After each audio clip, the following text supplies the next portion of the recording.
Isko Moreno, binanatan si Vic Soto at Joey De Leon tungkol sa Pepsi issue.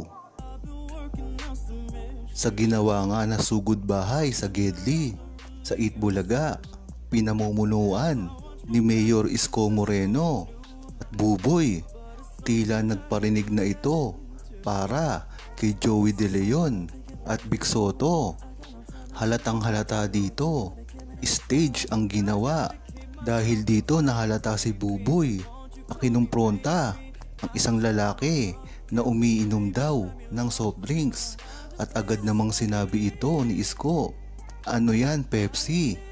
At dito ay biglang nagtawanan, lalong-lalo na si Buboy ay kitang-kita ang bungiskis na ginawa.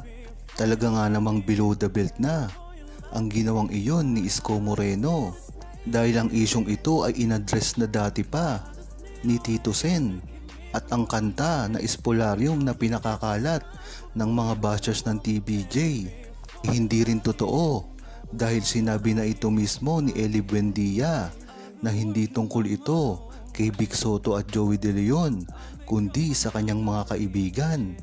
Ginawa ang kantang ito nung sila ay nag-iinuman, kaya matindi ang pagpapakalat ngayon ng fake news tungkol sa TVJ dahil lamang sa network war.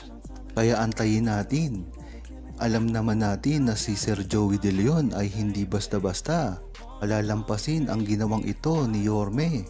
Abangan natin sa EAT kung ano talaga at ano ang gagawin ni Sir Joey De Leon, dahil alam natin damay na rin dito si Vic Soto na wala namang ginagawa.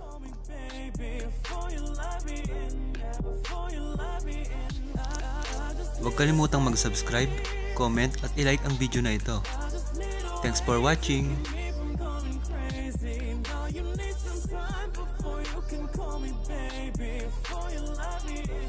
Before you love me and let me in, baby.